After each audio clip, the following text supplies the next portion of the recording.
Fox News alert, Abdul El-Sayed is calling for unity, but he's refusing to condemn Hasan Piker, despite Piker saying that America deserved 9/11.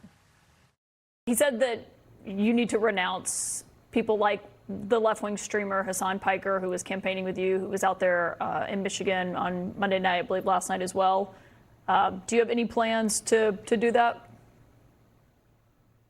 Look, I'll tell you this. I'm less focused on folks who are campaigning with me, more focused on the folks I'm campaigning to. And I think it's important to stay in touch with the folks who you want to elect you. I think that's clearly what's gone wrong with Senator Fetterman. But El-Sayed did have some words for my next guest, James Carville.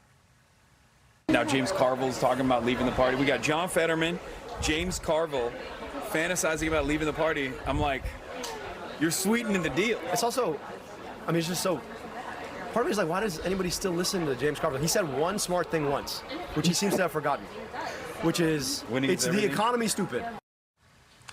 Joining me now, Democratic strategist James Carville. That was a rather smart take. It's the economy stupid. Oh, man, I'm telling blistering me. I don't know what I can do. I can't take it. Please, Mama, help me. Your response to El-Sayed. Such vicious people. Wow. So, look, at the end of the day, I think the guy's going to win anyway. I mean, Trump's probably 30 points underwater in Michigan. His opponent is a lackey of Big Pharma, an election denier, totally in on a losing war. And so he's got some slack. He'd probably use every bit of it, but I still think he's going to win. And, you know, Mike Rogers, of course, would take issue with that. We'll see. I personally don't think Michigan will he embrace. wouldn't take issue with the fact that he's a Big Pharma lobby. So you think Michigan's there, but you think Michigan is there with this really socialist demeanor? Well, look, I think there's some things that were said that maybe people don't agree with, but what they really don't agree with, they're getting slaughtered in this economy, getting slaughtered with these tariffs, they're getting slaughtered in this stupid war that we've already lost. We don't even know how to surrender. They're getting slaughtered in an economy that when Trump took it over was called by the economists and Jamie Dimon the greatest economy in the history of the world.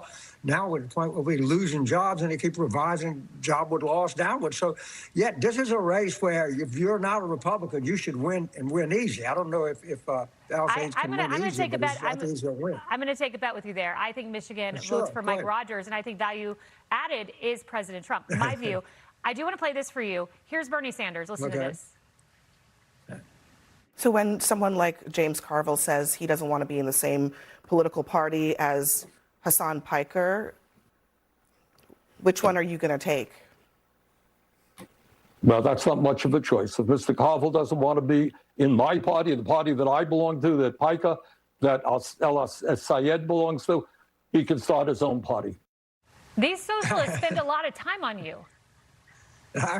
They seem to, and I don't know, they don't have to worry. I'm going to be 82 in October, so I don't have much longer to. So to Sanders famously was not a Democrat. He was a socialist. He didn't register as a Democrat. So I don't know. When he was a socialist, I was a Democrat. I'm still a Democrat. Is he one now? I have no idea. I do know that maybe he has some animosity because he tried twice to get the Democratic nomination for president, and he failed rather spectacularly both times. But I can't do anything about these people. If they had never in their life, they never run anything bigger than their mouth. Well, they should take in, really your wisdom on how to win in Democratic politics. You did get Bill Clinton across the finish line after all. On that note, you say you're a political animal. You just want to win races. There is a race Tuesday. Right. Francesca Hong has a huge lead. Here's Francesca Hong.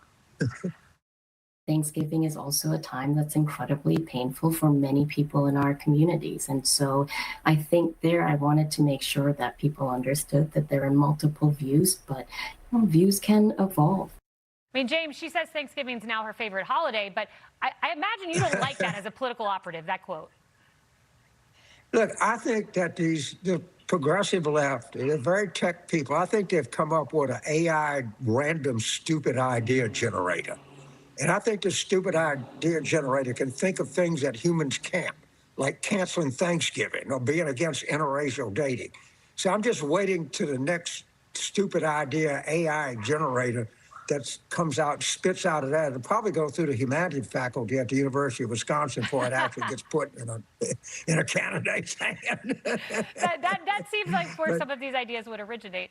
James, I would ask you a serious practitioner question, because you are a practitioner of politics. And the polling said El-Sayed would win by double digits, but he didn't. Yeah. It was very close, about a 1-point race. Why is the polling so off in Michigan? I mean, could it be off in Wisconsin? That's a good question. And what happened in New Jersey was everybody thought, remember in the last gubernatorial race, said, well, Spanberger was winning Virginia, but it's going to be tied, and the polls are coming out. It was neck and neck, and most people thought General might win. Nikki Shell won by 13 points.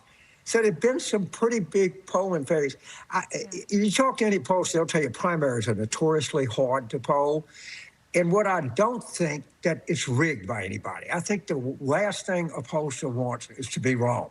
I mean, that's what they do for a living. But they sure have to kind of look at it and how to allocate. But primary polling is hard. I'm never surprised when it's off, even by as much as it was this time.